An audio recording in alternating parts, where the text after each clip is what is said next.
Eu venho aqui a essa tribuna, meu caro senador Inácio Arruda, para falar um pouco sobre o momento que o país vive. As manifestações absolutamente legítimas, com temas importantes para o nosso país.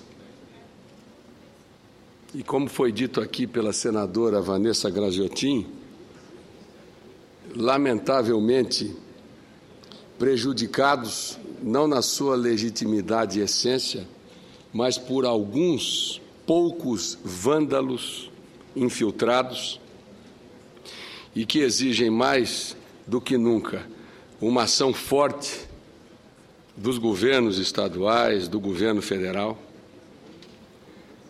Mas o que importa é o mérito dessas manifestações. Manifestações essas, senhor presidente, que nasceram de todo um processo de evolução do Brasil, de inclusão social. Nós não nos preparamos para sinalizar para a população, apresentar projetos para a nossa gente, que viesse ao encontro das novas exigências, fruto do processo de inclusão social. 40 milhões de brasileiros ascenderam socialmente e naturalmente, senhor presidente, ao adentrar a classe média, muitos deles, seu nível de exigência ou os níveis de exigências desses brasileiros e brasileiras, evidentemente, mudam. E mudam para melhor. E mudam na busca de uma valorização cada vez mais consistente dos direitos da nossa gente, da cidadania brasileira. Quero aqui registrar, senhor presidente, que além de não termos entendido o passo adicional que deveríamos efetivamente implementar para atender a esse processo de inclusão social que levou muitas pessoas a um padrão de vida diferente e, portanto, a novas exigências, nós verificamos também, senhor presidente, que os movimentos sociais, muitos deles, não conseguiram verbalizar, evidentemente que existem exceções, mas não conseguiram se transformar nas vozes dessas pessoas que passaram a exigir outros avanços. Portanto, esse momento, ele exige uma reflexão forte dos governantes, porque isso afeta todos os governantes, não é só o governo federal, os governos estaduais, as prefeituras, um reflexo importante dos partidos e, inegavelmente, uma reflexão forte dos movimentos sociais. A partir do momento em que esses manifestantes foram para a rua, sem participação de partido, eles são apartidários, mas não são contra a política e contra os partidos. E ainda tem os partidários que se dizem apartidários porque não têm coragem de dizer quais são os seus partidos. Perfeitamente. Mas, evidentemente, isso sinaliza, primeiro, a não percepção das novas exigências da sociedade. Uma certa falência de muitos movimentos sociais. E a população foi para as ruas, porque faltava voz. E faltava percepção e ações que viessem ao encontro, senhor presidente, das novas aspirações dessa sociedade brasileira que ascendeu socialmente. Hoje, senhor presidente, nós temos muitos desafios pela frente. E temos que ter lucidez, equilíbrio, bom senso, humildade e diálogo para fazer com que o Brasil saia mais forte desse processo do que entrou. Senhor presidente, acompanhei atentamente o pacto proposto pela presidenta Dilma, quando reuniu com os governadores e com os prefeitos das capitais. Quero aqui registrar, senhor presidente, primeiro, a minha fé na reforma política. A reforma política é absolutamente necessária. E nós aqui, durante anos, e eu já estou no meu segundo mandato, meu caro presidente, senadores e senadoras, nós não conseguimos esse intento. Não conseguimos promover uma reforma política condizente com essa nova realidade que se apresenta no nosso país. Por interesses de alguns partidos, por interesses individuais, não importa. Nós nos frustramos nesse trabalho. Portanto, eu acho que a reforma política é muito importante, entre outros pontos importantes para o Brasil continuar avançando, e com isso a nossa sociedade. Se vai ser plebiscito, se vai ser referendo, se vai valer para 2014 ou não, o importante é que haja uma consulta popular, porque já está demonstrado que o Congresso não conseguiu produzir uma reforma política compatível. E acho que esse movimento de consulta popular é muito importante. Importante porque traz novamente as pessoas para o debate político. Porque a política é fundamental para que o país, mais do que nunca, construa um grande futuro. Os partidos desempenham um papel fundamental nesse processo. E todos nós, governantes, partidos políticos, movimentos sociais, precisamos entender muito bem o que aconteceu no Brasil nas últimas semanas. Para que, volto a repetir mais uma vez, nós tenhamos as condições de sair mais fortes do que nós entramos. E, senhor presidente, eu não poderia deixar de destacar, além da reforma política, que é fundamental registrar, não representa o maior pleito que as ruas apresentaram nessas caminhadas e nessas manifestações, mas, de certa maneira, é um processo importantíssimo. Mas não poderia deixar de abordar aqui a questão da mobilidade urbana. Nós esquecemos da mobilidade urbana. Nós esquecemos, principalmente, de serviços públicos de qualidade. Não investimos o necessário. Talvez priorizamos algumas obras estruturantes importantes, mas a mobilidade urbana ficou para trás, lamentavelmente. Quero, senhor presidente, registrar aqui, em falar em mobilidade urbana, não acredito, 50 bilhões de reais como foram anunciados... Não é pouco. Acho muito difícil acho muito difícil implementar esses 50 bilhões de reais. O plano de recuperação econômica da Europa são de 6 bilhões de euros. Você vê a situação, mas aproveite esse fôlego que Vossa Excelência toma para registrar aqui a presença entre nós de jovens e crianças, alunos do ensino fundamental da escola classe 106 Norte, aqui de Brasília, DF, acompanhando os trabalhos aqui do Senado todos. Federal. São todos... Vossa Excelência me permite a parte, senador Obrigado Vicente? pela... E, portanto, senhor presidente... Vossa Excelência me permite a parte, senador? Eu só queria concluir, senador Aécio, só gostaria de fazer uma observação, e a senadora Ana Amélia também está pedindo uma parte. Por que os 50 bilhões exigem, senhor presidente, senadores e senadoras? Nós precisamos ter um processo ágil, rápido. Precisa, mais do que nunca, eficiência na administração. Nós temos muitos óbices a suplantar. Muitos óbices.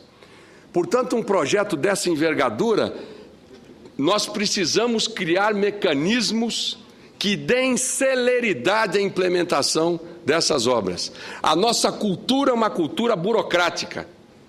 é uma cultura lenta, é a cultura do carimbo. E nós temos que apresentar uma proposta, acredito que a presidenta Dilma está refletindo sobre isso, que dê agilidade na implementação desses projetos. Outro tema importante, educação e saúde, que eu quero aqui registrar.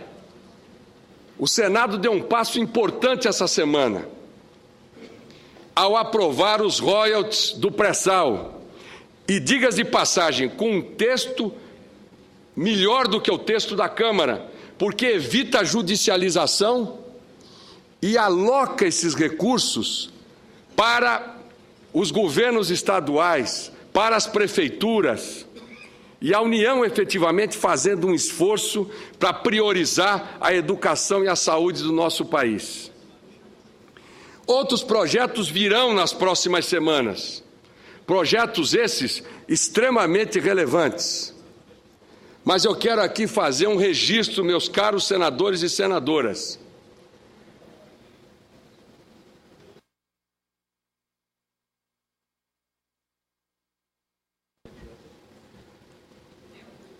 Bons projetos, movimentos importantes nesse sentido, eu não tenho dúvida nenhuma que o governo federal adotará, como também o Congresso assim o fará, como tem procurado fazer ao longo da sua história e da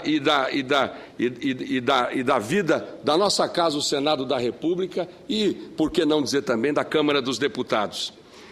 Mas nós não estamos tocando num assunto que é fundamental: gerenciamento, agilidade, competência, a priorização de quadros técnicos, o incentivo às carreiras, sem os quais nós não teremos as condições necessárias para vencer esses desafios que vêm das ruas e vêm desse novo Brasil que tem sido construído ao longo dos últimos anos. Erramos em muitas coisas, acertamos em outras. Vários governos, cada um tem sua virtude, cada um tem seu valor, como também tem seus defeitos. Mas o Brasil avançou, e o reflexo desse avanço são essas manifestações que ocorreram. Mas temos grandes desafios, e é um momento em que o Poder Executivo, o Poder Legislativo e o Poder Judiciário têm que entender o momento que nós vivemos, um momento histórico. E se for feita uma leitura competente desse momento que nós estamos enfrentando, meu caro presidente, senador Inácio Arruda, o Brasil avançará mais uma vez. Volto a repetir, sairá mais forte do que entrou. Senadora Ana Amélia. Parte ao senador Aécio, espero a minha vez aqui pacientemente. Senadora Aécio. Eu agradeço a gentileza da senadora Ana Amélia. Eu participei de uma reunião em seguida, mas me chamou muito a atenção o pronunciamento de Vossa Excelência, sempre muito sensato, senador Delcídio, e sempre muito pertinente. Fiz questão de vir ao plenário para fazer uma indagação. Eu ouvi Vossa Excelência se referindo, mais uma vez, aos 50 bilhões anunciados para a mobilidade urbana no país. A cada crise, a cada desconforto do governo, reúne-se, certamente orientado pelo marqueteiro oficial, a presidente da República com alguns assessores, alguns dos seus vários ministros de Estado, e anuncia-se, muitas vezes, repetidamente, investimentos aqui ou acolá. Prestei atenção nesses 50 bilhões e fiquei numa dúvida, senador Delcídio. Vossa Excelência, como um dos mais experientes parlamentares dessa casa, talvez possa me esclarecer. Quando surgiram essas manifestações nas ruas, que todos nós acompanhamos e buscamos compreendê-la, a senhora presidente foi, mais uma vez, falar aos brasileiros através de uma cadeia de rádio e televisão. Dessa vez, oportuna cadeia, disse eu naquele dia. Mas me pareceu um primeiro posicionamento não muito correto da senhora presidente da República, pois mesmo tendo ela passado os últimos 6 ou 8 meses inaugurando estádios de futebol pelo Brasil, como se obras suas fossem, inclusive no meu estado, Minas Gerais, apressou-se a presidente da República a dizer: não, vocês me conhecem, Eu jamais tiraria recursos da saúde e da educação para a construção de estádios de futebol. O governo federal nada tem a ver com isso, não tem nenhuma responsabilidade em relação aos investimentos nos estádios, talvez preocupada com o destino de algumas dessas movimentações, que eram exatamente os estádios prontos para a Copa das Confederações e também para a Copa do Mundo. Veja em seguida esse anúncio da Presidente da República. Então, a Presidente, nesse primeiro anúncio, em rede, cadeia e televisão, não considerou os financiamentos, mesmo que subsidiados pelo Tesouro, como sabe Vossa Excelência, responsabilidade do governo, eram dos estados. A Presidente anuncia 50 bilhões de investimentos em mobilidade. Financiamento, senador Delcídio.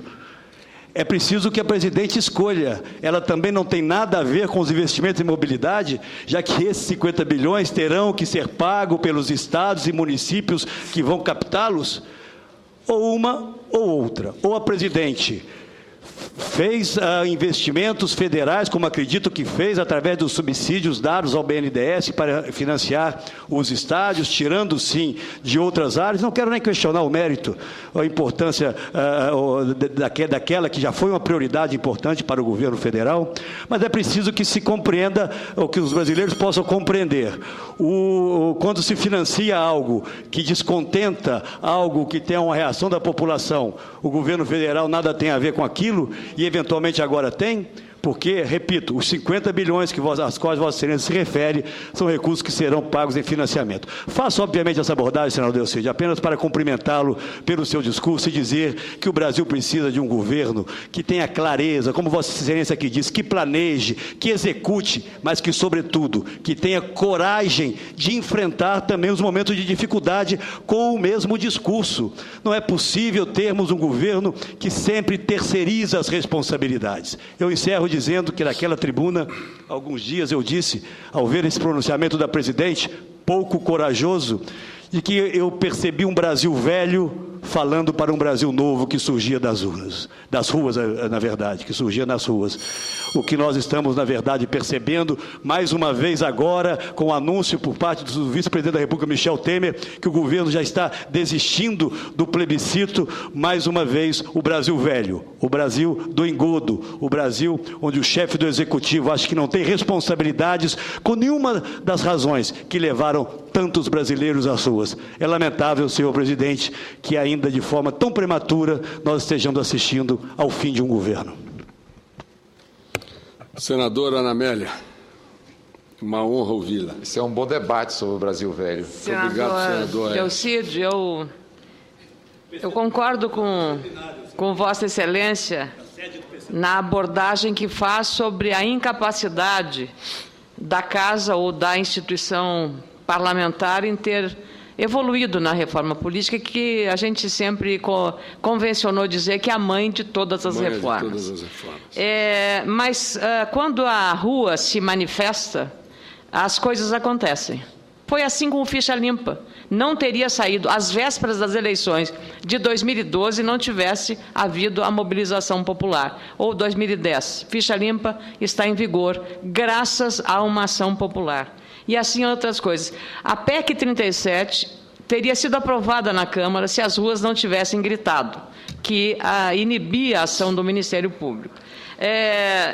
Houve também, senador Delcídio, Vossa Excelência é um militante das redes sociais quanto eu, e posta muitos pensamentos necessários aos domingos, especialmente, que é um dia de reflexão para a vida, eu acompanho. As redes sociais empoderaram o cidadão. E esse cidadão empoderado acabou sendo protagonista de micro-revoluções em vários setores. Médicos, estudantes, pessoas que dependem, trabalhadores, caminhoneiros, todos agora estão empoderados. E queria também registrar a Vossa Excelência que concordo em gênero e número e grau com a Vossa Excelência sobre a questão da gestão. Nem sempre as questões do setor público se dizem respeito à falta de recursos, mas à qualidade com que aquele dinheiro é aplicado.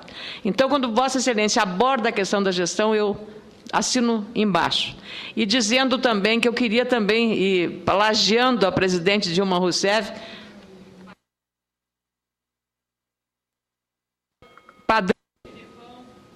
padrão gestão pública, senador Delcídio, seria uma ótima iniciativa. E, por fim, dizer-lhe que essa abordagem sobre a mobilidade urbana, Vossa Excelência, que com muita competência e dedicação presidiu a Comissão de Assuntos Econômicos, o senador Lindbergh Faria, seu sucessor, jovem, talentoso senador do Rio de Janeiro, me deu a honra de presidir uma subcomissão de assuntos municipalistas que será instalada no dia 9, durante a marcha dos prefeitos. E a nossa prioridade, senador Delcídio, e aí eu quero o seu apoio também, será exatamente mobilidade urbana. Então, eu queria fazer esses registros dentro do seu pronunciamento, reforçando que quando o povo quer, a casa decide. Muito obrigado, senadora Ana Amélia, competente senadora do Rio Grande do Sul. Meu caro senador Pedro Taques.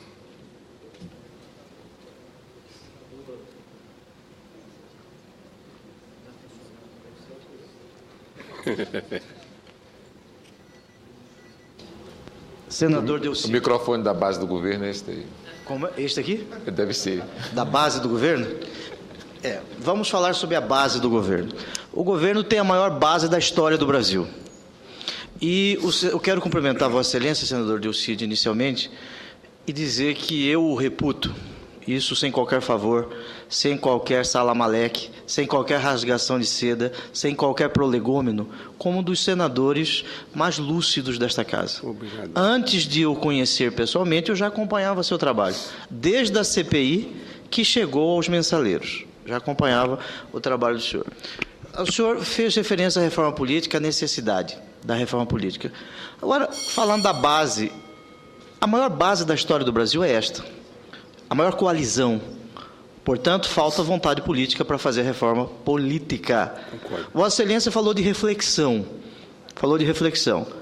Em 1453, na queda de Constantinopla, dominada por Maomé II, enquanto Maomé II chegava à antiga Bizâncio, os filósofos estavam contando quantos anjos cabem na cabeça de um alfinete. Muita reflexão e pouca ação. Muita reflexão. Esta reflexão está sendo feita de há muito. Nós precisamos de mais ação. Vejamos a questão da reforma política. Qual reforma política nós queremos? É possível fazer uma reforma política até o final do mês de setembro, sem violar uma cláusula pétrea, que é um núcleo básico da Constituição? Isso não é possível.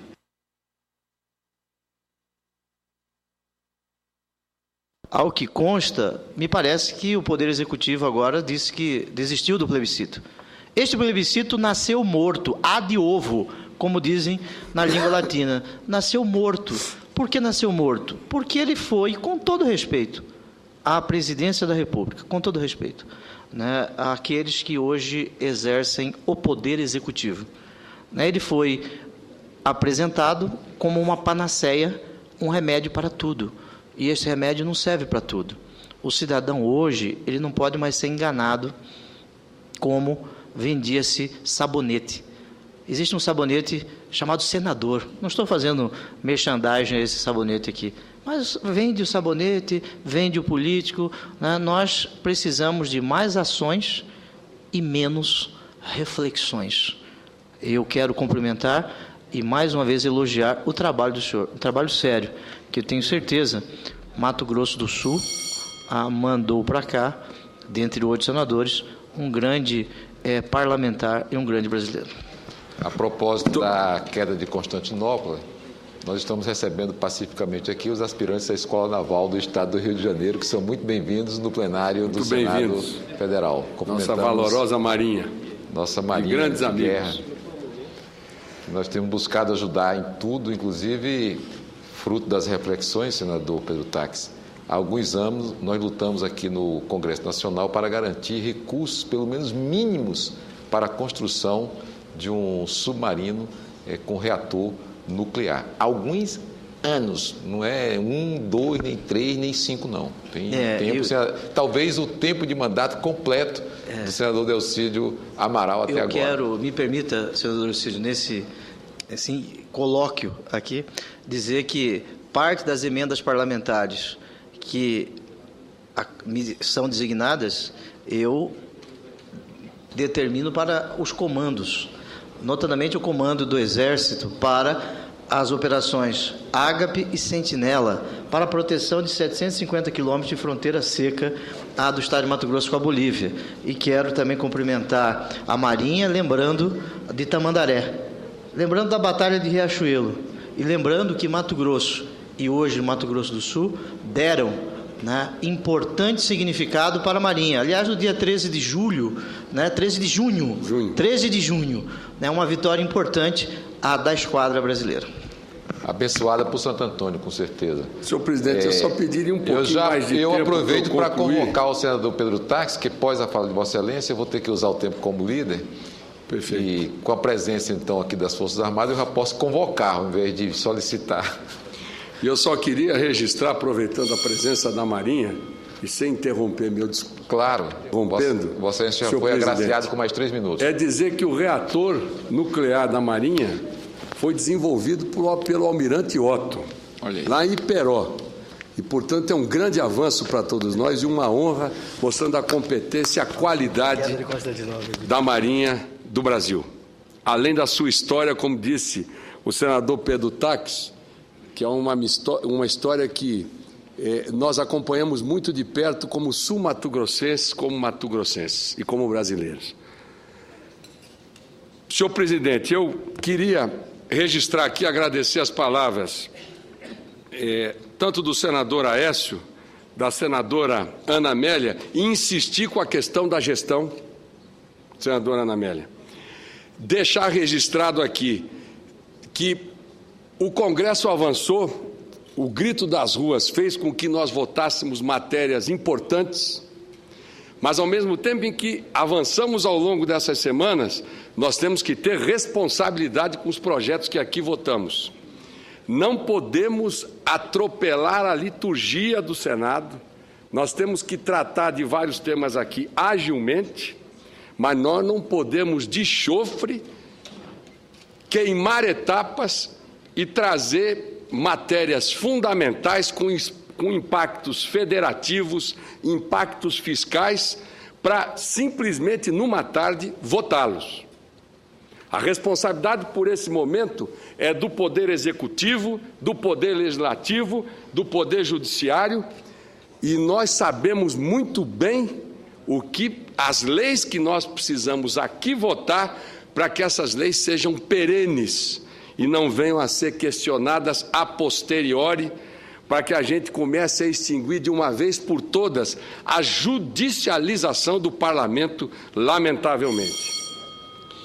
E, senhor presidente, e eu quero rapidamente concluir, acho que o governo federal, nesse momento, e conheço a história da presidenta Dilma, conheço a história dos parlamentares e também dos ministros do STF, do STJ, que muito bem representam o Poder Judiciário. Nós avançaremos, medidas novas serão tomadas. Agora, nós não podemos deixar de registrar, meu caro presidente senador Pedro Táxi, de olhar a economia brasileira. Ela inspira cuidados, o controle da inflação, mas também o compromisso com o crescimento, com a geração de emprego. É muito importante isso. E no segundo semestre o Brasil, fruto de projetos fundamentais relativos à concessão de estradas, de portos. Ontem mesmo a presidenta Dilma anunciou 40 portos privados. Esse pacote todo vai levar a praticamente 400 bilhões de dólares, associado a um processo de parcerias público-privadas e atacando a questão da logística. Portanto, eu acho que o governo, num momento como esse, tem que mostrar também as coisas que tem feito. Nós estamos perdendo a batalha da comunicação porque não temos tido competência para mostrar aquilo que avançamos também, apesar dos nossos erros, apesar das correções de rumo que efetivamente o governo federal precisa tomar.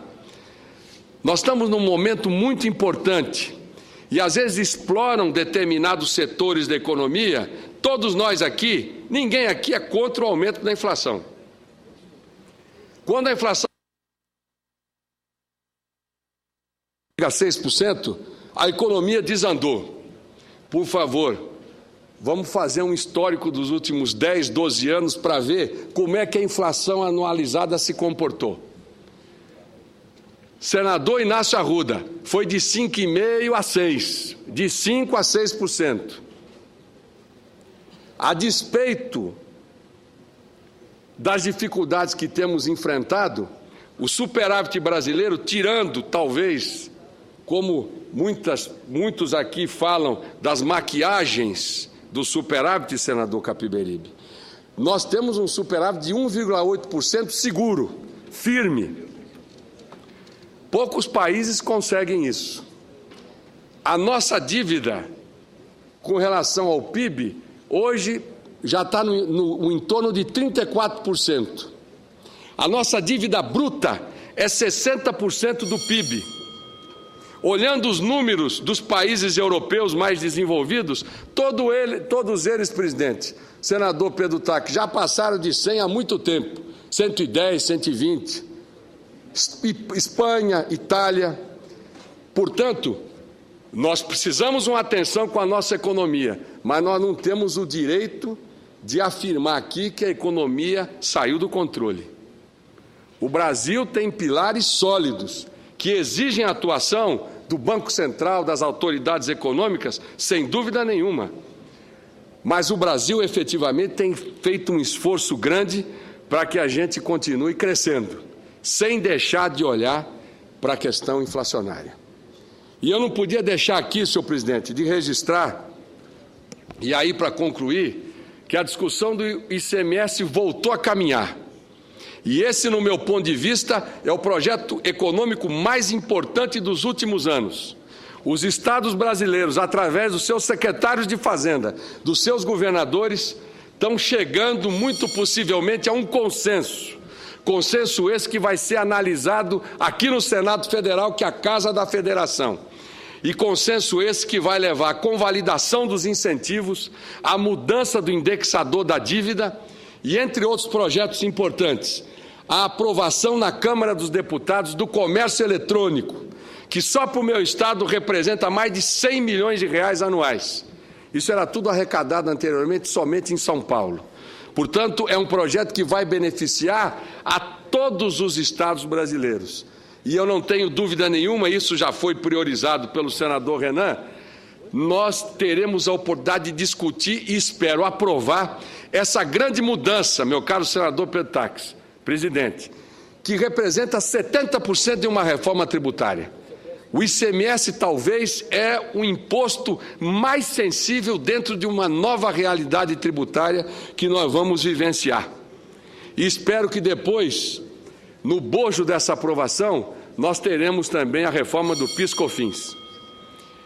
Tenho absoluta certeza que, ao longo das próximas semanas, a nossa pauta tratará de assuntos fundamentais para o desenvolvimento econômico, para o desenvolvimento social, mas, acima de tudo, para a cidadania brasileira. Todos nós estamos apostos para responder às demandas que a população, a quem nós devemos prestar conta, exige de todos nós.